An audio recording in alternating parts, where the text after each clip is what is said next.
basically, if someone asked me, is the Enneagram right for me? Like, I could take Myers-Briggs, I could take DISC, I could do Enneagram. Is it right for me? Would it be helpful? I would say an unreserved yes. Hi, everyone. Welcome to the Career Brand Story, a podcast that provides expert career coaching every week. I'm Jeremy Tudor, and on today's show, we are talking about the Enneagram. You may have seen or heard people talk about what their number is, or hear people talk about different wings and start to look around and think everyone has just lost their mind.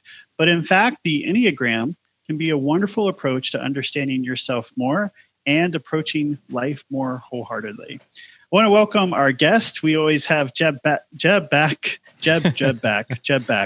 That's your new last name. We have Jeb Kraft back with us, commercial photographer and creative consultant. And happy to have my wife and best friend, Christie Tudor, who's our chief of culture and Enneagram guide. I cannot talk today. What is wrong with me? What in the world? It's almost like we haven't done a podcast for a few weeks. I know, right? Chief of Culture and Enneagram Guide here with us at Career Brand Story. How are you guys doing today? I'm doing wonderful. I'm fine. Just fine. just doing fine. Fine. All right. Well, I'm super excited about this. I know that Christie has felt nervous about being on this podcast. And I've just told her, just be herself.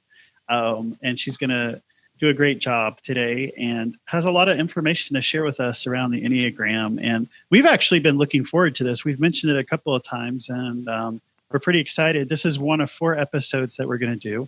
And so today will be kind of a bit of a high overview of it. And then in the following 3 weeks, we're going to dive a little bit into each of the numbers as we go along. Well, Christie, let's just get started. And why don't you, since this is your first time on the podcast, why don't you just start with telling us a little bit about you? All right. Well, hi. I'm really happy to be here. But yes, I'm super nervous. So I decided I would just pretend that we're at a pizza place with Jeb and I'll be fine. I'm a mom to 3 great kids. We have a 16-year-old, an almost 13-year-old, and a 6-year-old. And I've been married to this guy for a while. And I grew up in Georgia and lived in North Carolina for about 16 years and have called Tennessee home for 2. And I, for about 16 years, was a stay-at-home mom and did a lot of church work. And I'm in a transition period and started to work here at Jeremy Tudor LLC as the Chief of Culture and Enneagram Guide for the last few months. And that has been a blast. Cool. Well, so talk to us a little bit about how you first got started with the Enneagram. How has it impacted your thinking? And, I get the late night conversations of all things Enneagram from Christie. That's the true podcast we should be recording. Of what's really going through her mind then. But how did you get started with the whole Enneagram thing? So that's a great question. A couple of years ago, I was in a big transition in my life. We were just getting out of ministry, and a couple of old friends mentioned the Enneagram to me and said that they felt like that might be a really great path for me, that I might really connect with it. And they mentioned a book called The Road Back to You by Ian Cron and Suzanne Stabile. And they were right. I completely devoured the book. As soon as I cracked the book, I was hooked. And it was just a really, really cool experience for me. I was familiar with typology. I didn't know that it was called typology, but it's basically personality typing systems. In the past, I'd done the Myers-Briggs. We did that years ago. And I loved that. That was super fun. It, is an easy test that you take and you find out about your personality, and it's fun to read. So I had a few of those experiences in my back pocket that I knew I enjoyed. Finding out more about my personality and how I worked. But this system, it was just different for me. As when I began reading the book and really kind of introspecting, it was really insightful in a different way. So what made it different? Okay. So like with personality systems, a lot of it centers on behaviors. And those are the things that everybody else sees, like, are you really aggressive? Are you, a great leader? Are you more meek? All of those things. Are you a bear or a shark? Right. Are you a golden retriever? All of those things. So right. I'm a unicorn. So, but this, the focus with the Enneagram is most on motivations. It's the underlying motivations that drive us, the why behind why we do what we do. So it's not just, all of the behaviors that everybody sees. It's what drives you, what motivates you, what is the thinking that guides your decisions and all of your behaviors. And for me, that was just a really, really interesting new idea to really kind of delve into. Okay, I knew my behaviors. I knew that, I was creative. I knew that, I'm an introvert. I knew that, I'm very sensitive. I knew that I was an empath, all of those things. But as far as just like my behavior patterns, I didn't have a clear idea as to why I kept behaving in the way that I kept behaving. And could you alter that at all? It's like we make decisions and promises to ourselves, okay, I'm going to be more outgoing, or, I'm going to change this about myself. But we often find ourselves frustrated that, we still, for some reason, keep coming back to the same patterns. So did you find that like affirming when you read that and figured that out, or? I found it incredibly affirming and very moving. My experience was one that's similar to, I've heard quite a few people say this about that particular book and their experience in finding their Enneagram number through that book, is this feeling of feeling deeply seen, this idea that you feel deeply understood and known, and almost a little kind of unsettling that someone has like read your mail or read like your diary or something. Like, how do they know? Like, how do they know that that's kind of inside what is, going on up here? And so, like, I would say for me, it was really a really cool experience. I've kind of in my mind felt like it was like coming home to myself, if that makes sense. Yeah, which is a perfect explanation considering the book title is The Road Back to You. Yeah. Yeah. I had the same experience reading the book. I was listening to it on Audible on a work trip, and I was enjoying it, but I was like, well, I'm not really this person, or it was almost that kind of thing where everybody seemed like, oh, that's me. And then he got to 9, and I was like, oh my God. I got so excited, and I called Jessica, my wife, and like, you got to read this book. Please read this book with me. This is so great. And it was the first time I've done one of these typing things that it wasn't just like a novelty, like the Myers-Briggs is pretty spot on for me too, but I've never felt excited about it. And so reading that and finding out about 9s, I was just like, oh my goodness gracious, I am unoriginal. This person knows everything about me. Well, so let's explain to everybody, like, as basic terms as you can do here, what exactly is the Enneagram? So what the Enneagram is, simply, it is a personality typing system, yes. So similar to Myers-Briggs, similar to DISC, it is a personality typing system, but it's more than that. It is what I like to describe it as an ancient tool with modern application. So this has been around for a really long time, and was actually developed, and it's kind of across faiths. It's not just out of one faith. It's not just out of Christianity, or, there are kind of historical references to basically it being developed, kind of across faiths, and it has roots around the world, which I think is really cool. And it also has aspects of the science of psychology. So I think that it has a really universal language. So it's not just, for people of faith. It's not just for, people of one type of background. I think it's really cool that you could have somebody take the Enneagram test or read the book. I said test, which I'll talk about that later. I'm not really a fan of, actually, but you could, have someone explore their Enneagram number in America and in India and in Japan. It really doesn't matter what the context is. It can be helpful for a lot of different people. But it's a very dynamic system. That's another thing that I love about it, is that it's not static. There's like movement, because there's movement in our lives. We all go through seasons, even through the day. We have, kind of this ebb and flow throughout our day.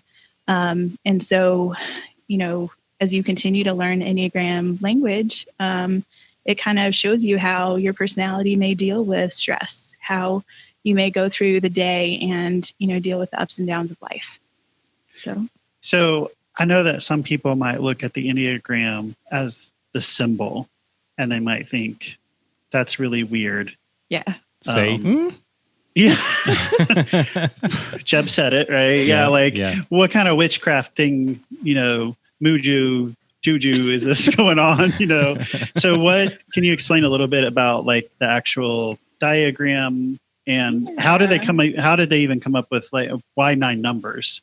Okay. Why, because I joke at night with Christie when she's going on and on about the Enneagram. Eventually I'll joke and I'll be like, well, do you know your whisper number? My whisper number's a 22. He thinks he's hilarious. I'm hilarious. Yes. That's great. Yeah. Real funny, I love it. Jeremy. I love it when he does that. Yeah. So explain a little bit about the diagram and the 9 numbers. Okay. So this is another of my favorite books, The Modern Enneagram. I'll talk a little bit later about 2 of my favorite books. But it has, I don't know if you can see it, the diagram right there, but I'll try to explain it. So basically, it's a circle, and then there are 9 points on the circle. So the word Enneagram comes from Greek.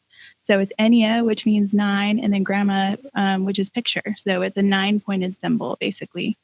And so for each of the points, it goes from 9 at the top and then 1 through 8 clockwise around the circle. And then there's there are these lines that connect the points and kind of this unique geometric array that's different than the pentagram. It's different than a star. But the more that you learn about the Enneagram, there's a rhyme and reason to why certain points connect and, what those mean. But it's funny to mention that symbol because, it has, kind of off-put some people, kind of a fear of, what does that mean? But I think there's a lot of value in understanding, what it means, and then it's not so scary. So, and I know we're going to talk in other episodes, kind of go through kind of each of the numbers and their identification around them. But so like, I know, and speaks so true to my number. I read only the parts I wanted to read in the road back to you. So I'm not as familiar even as you guys are with this, but I know I'm an Enneagram 8 wing 7. Jeb, you are 9 wing 1, which I'll jump off really quick. I know Christie said we'd come back to talking about tests, but reading the book is how I found my number, because taking the test, I always come up as a 6.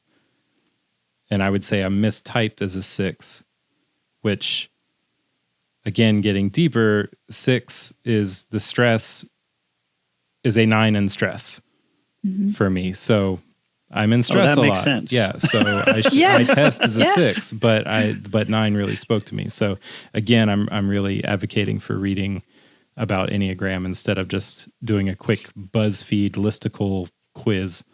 Yes.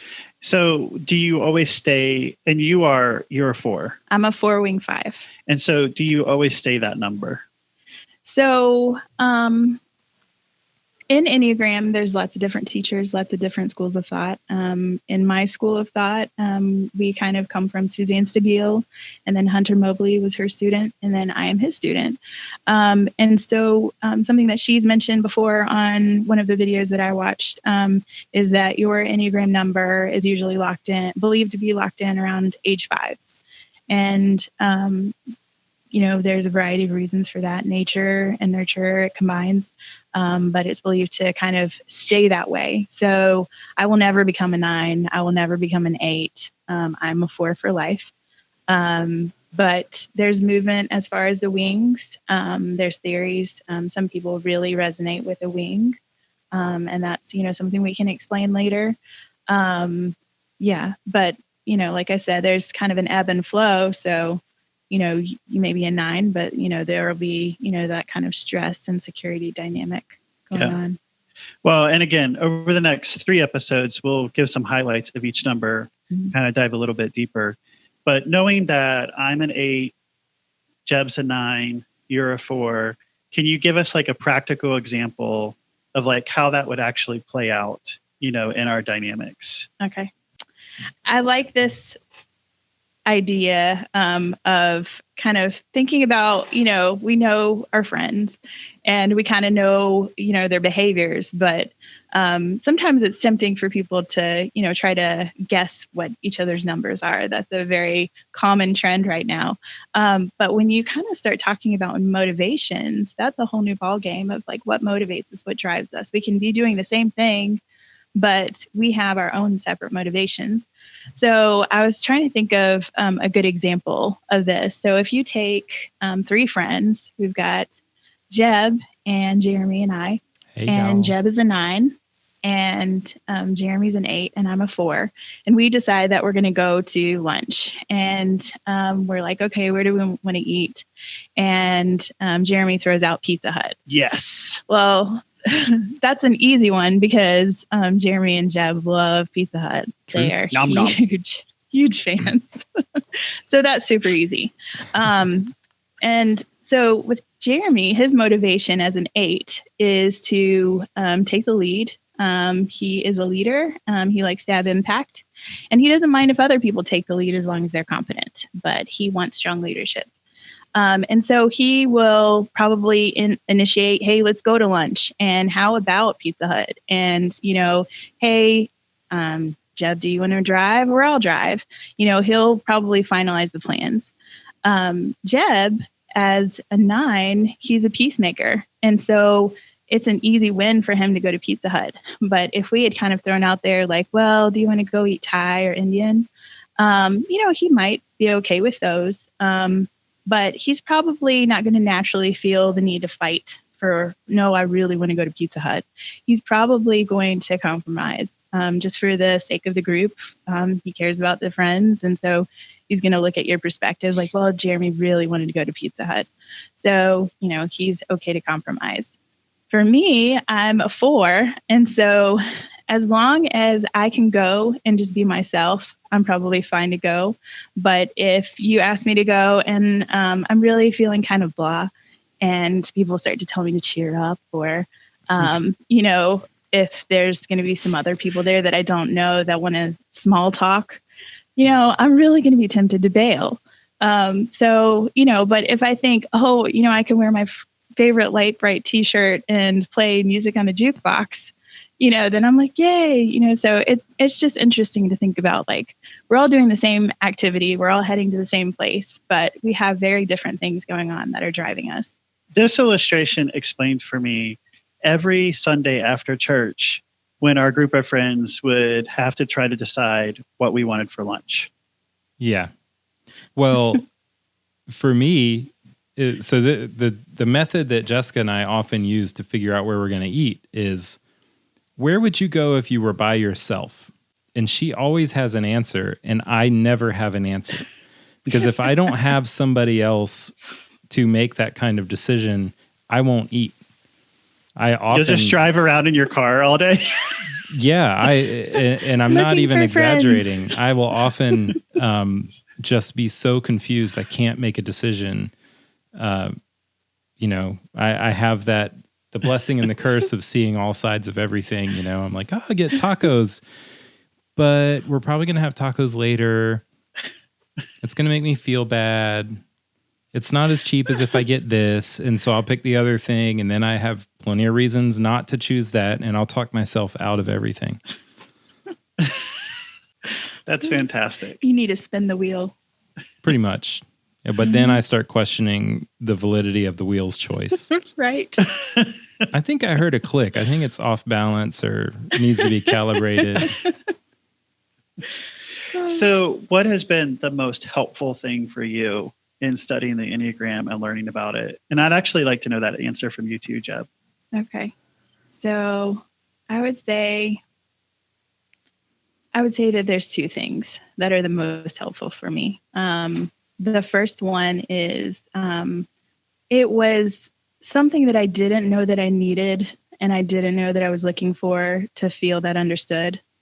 Apparently a 4 spends their life trying to feel understood and find meaning. And I didn't realize how much I needed to understand myself and wanted, to figure out how I could help the world to understand me, and if that was even possible.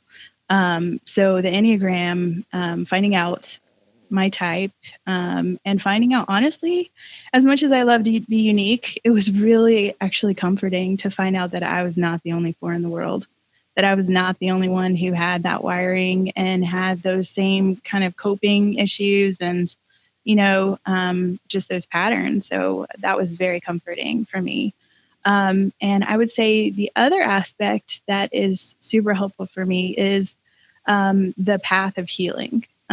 So I had my Myers-Briggs for years, but I can't say that it did me a lot of good. And I'm not saying that other systems can't be helpful. They're as helpful as you allow them to be.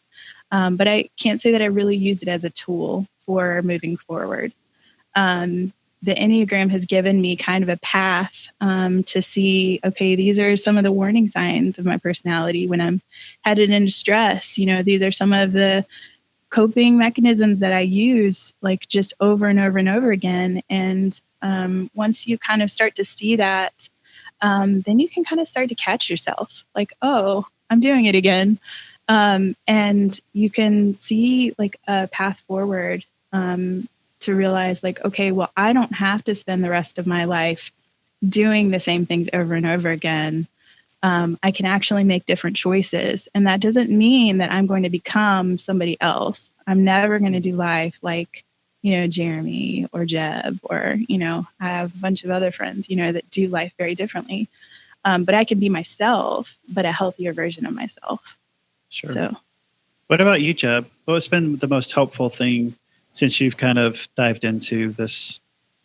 I feel like if we're at this podcast for long enough, that there's going to be merch with my face on it that just says ditto. Because I'm saying that every time we're talking to somebody. Yeah, I totally agree with what Christie said. At first, it was the excitement of feeling seen, and that's great. Now I'm in this club of 9s, whatever that means. But I think the most helpful was really that, knowing that this is my type and what I'm doing right now is unhealthy. It's just like when I go to my stress, I can kind of see it outside of myself. I can step outside and recognize, oh, this is just the way that I'm like built to respond, but I can choose a different path if I want to.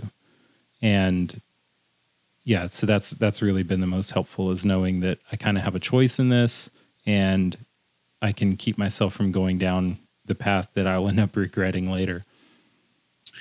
Yeah, I mean, I think that my perspective is, I read it and I was like, oh yeah, that's me.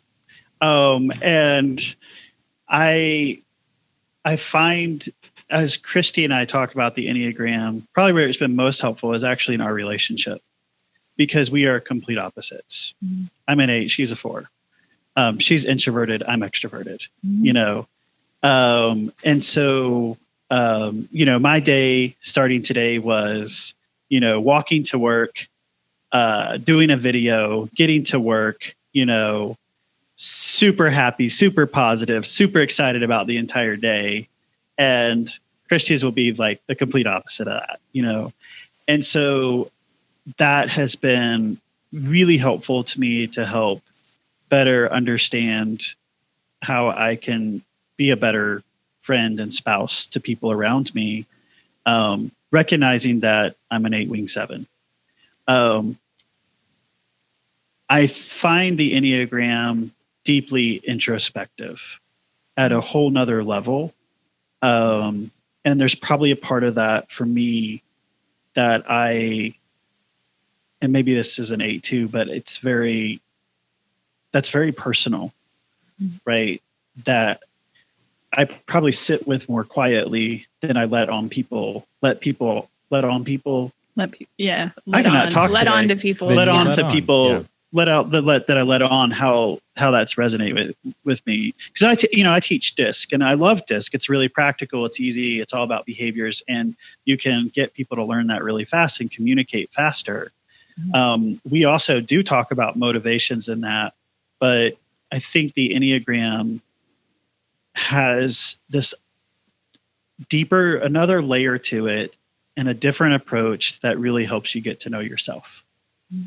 Yeah, it's helped me only when I know what other people's numbers are, and when I take the time to study their numbers a little bit. It's also helped me to know how to hear people, and I don't mean it to diminish them at all, but it's easier for me to deal with something that's stressful for me if I can say, well, that's their 8 talking. That's not their intent. That's just the way they are. Not to make any excuses for like bad behavior or anything like that. But it's helpful to understand, what I'm doing and what I'm dealing with. And especially when I look at my own tendencies to be a people pleaser and a peacemaker and all of that, it's helpful to see like, oh, I'm really going to be affected when I talk to this kind of person. So I can kind of bolster my reserves to get through that in a healthy way. Right. Absolutely. Well, I mean, there's definitely self-awareness, and then there's social awareness, how we get along with people, even on our team, when we are communicating, like 8s, we speak in statements and periods, and we sound very sure of ourselves. Like, that's it. And we may not actually even be meaning that, but that's how we talk. And so I get that. It's been helpful for me to realize, oh, I may have just said that as a statement, like it's a done deal. And, gosh, I didn't mean that as a done deal. I meant it more as a discussion. Yeah. I actually want to hear people's opinions, but, oops. So it becomes helpful in that way. Do you think that's how Captain Crunch Oops All Berries came to be? Could was be. Like an 8 said, we should just mix a box 8. of all berries. And everybody else in the room didn't know how to stand up for themselves. And they were just like, yeah, okay. Okay. Good idea, Captain. All the marketing was 9s. Okay, all right. Let's just keep our jobs today, guys. He says he wants berries.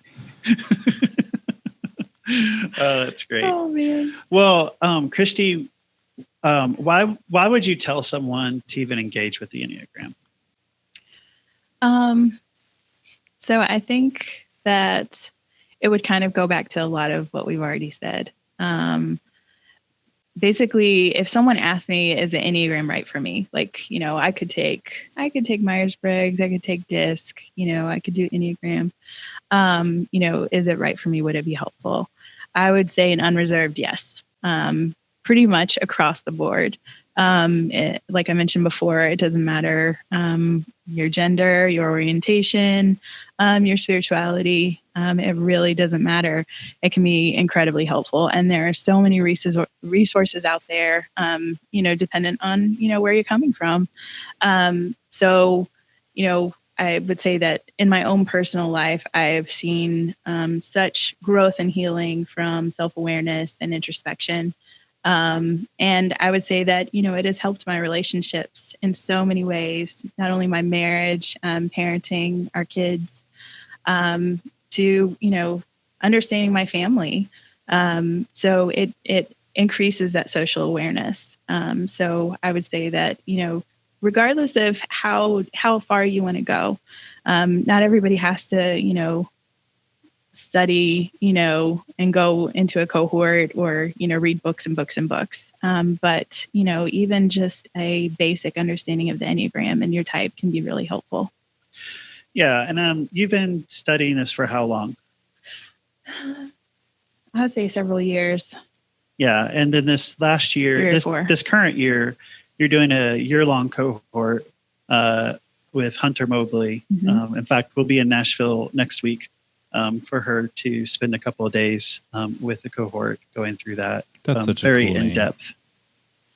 Yeah, it is, right? He's a cool guy too.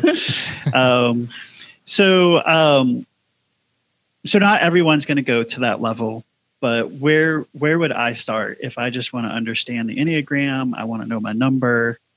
Yeah. What do I do? So a lot of people ask, what test can I take? And I usually cringe just a little bit just because, some things are, very testable. And there are tests out there. There's $12 tests you can take. There's $120 tests you can take. But I would say that the Enneagram, it is for me personally, I really enjoyed reading a book.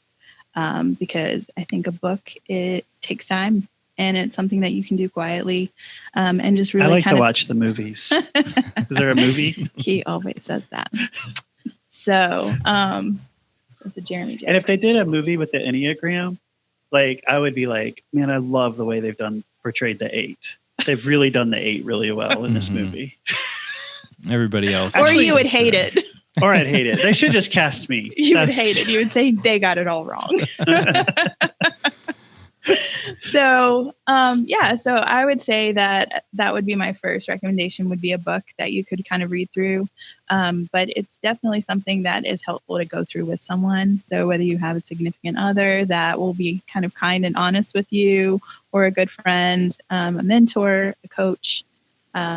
What's your favorite books? So my favorite books, so I don't have the book jacket, sorry guys, but it's The Road Back to You by Ian Cron and Suzanne Stabile. That's my favorite.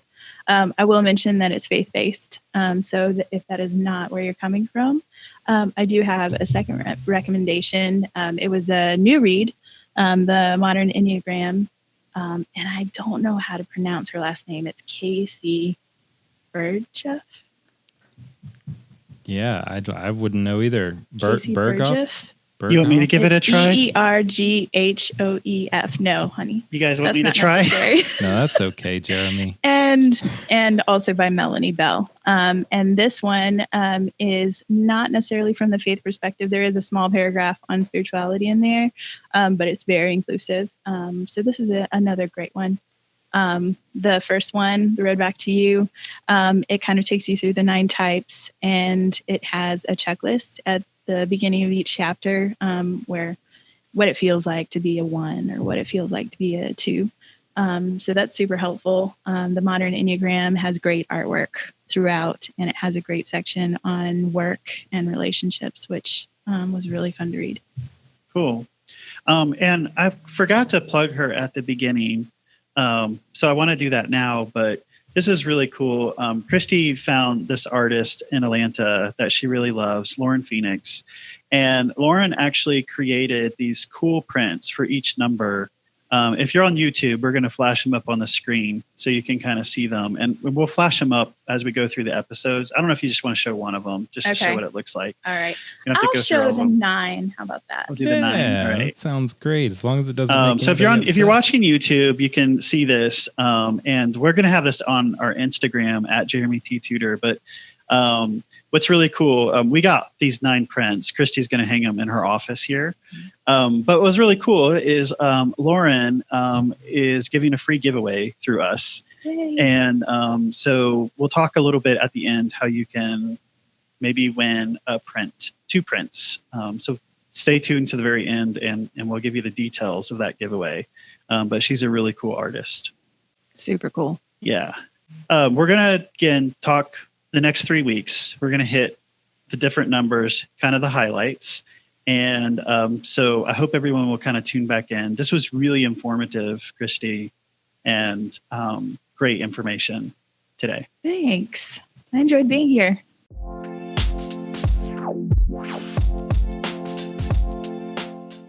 So we're coming up on the end of the year, and you know what that means. Performance reviews are coming up.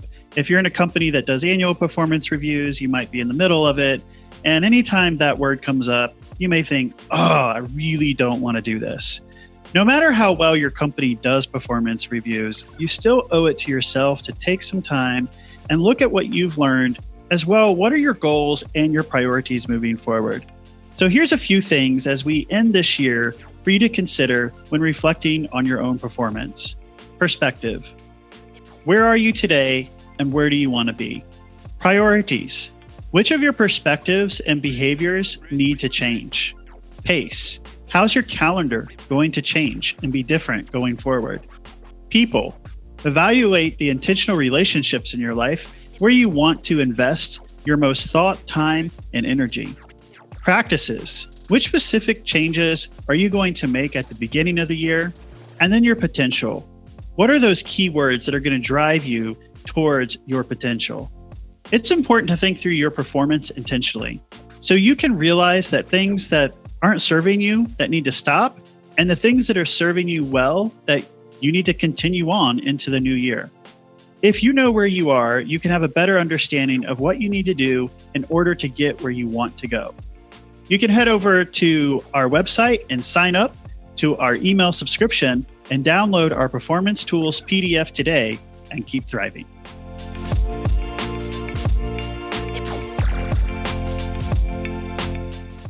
Are you looking for some custom creativity to incorporate into your spaces? Whether you need some inspirational art for your home, office, wedding, or event invitations, look no further than Lauren Phoenix Design. Lauren Phoenix is an Atlanta-based visual artist and illustrator. Lauren sells prints and digital downloads of all kinds, including a whole series on the Enneagram. In addition to illustrations, Lauren Phoenix also offers custom jackets, branding, t-shirt designs, tattoo designs, and more. Her inspiring work can be found online at laurenphoenixdesign.com. All right, Christie. So it's your first time on the podcast, and we ask everybody for their first time when they come onto the podcast the same question. What do you want to be when you grow up? So I told Jeremy before, I would like to be Hunter Mobley, but without the beard.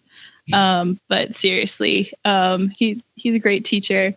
So the Enneagram is my passion. So I love it, and I love helping people find their number, kind of work through one-on-one what that means, so that they can be a more free, more whole version of themselves. That's awesome. But thank you again so much for coming on, and I'm really looking forward to the next couple of episodes with you. Thank you. All right, so here's how you can be a part of this giveaway by Lauren Phoenix. Super excited about this again. Head over to my Instagram at Jeremy T. Tudor to enter an amazing giveaway from Lauren Phoenix Design. And you'll see a post there. We're going to put all the instructions, and also make sure you go and follow Lauren as well. But Lauren's going to be giving away 2 amazing Enneagram digital prints, one for you and one for a friend. They're truly incredible pieces of art, which have the power to remind you of your strengths and the beauty of your personality type. So be sure to enter before it's over. My Instagram at Jeremy T. Tudor. By the way, if you're also wondering where you can follow, like, comment, you can also find me on Facebook and LinkedIn. Just search for Jeremy Tudor. And on Instagram, I already did that one, at Jeremy T. Tudor. Well, now you know lots and lots of times where to go. Twice as nice. Yes. And so while many of you might listen to the podcast, because that is what a podcast is for, you can also watch each podcast episode on the YouTube. Search Jeremy Tudor, our career brand story, to find us. Make sure that you smash the subscribe button and hit the like bell thing and something else. I don't know. There's like 3 things you're supposed to do. Like, subscribe, you hit the notification bell. That's a lot of stuff going on. A lot of stuff. But please go do it. It would be so kind and so awesome to see you over in the YouTube world as well. And Christie, where can they find you? They can find me on Instagram at starry-eyed V-I-E. Great. And Jeb, where can we find you? You can find me on Instagram at JebGraff, JEBBGRAFF. You can also find me on my website, jebgraff.com. Awesome. Well, make sure everyone, again, go to my Instagram at Jeremy T. Tudor and enter that amazing giveaway from Lauren Phoenix Designs. Thanks for tuning in, everyone, and keep thriving. If you're interested in advertising your business on our podcast, we advertise for local and national companies. Contact McCay at careerbrandstory.com for more information. That's MCCAY at careerbrandstory.com.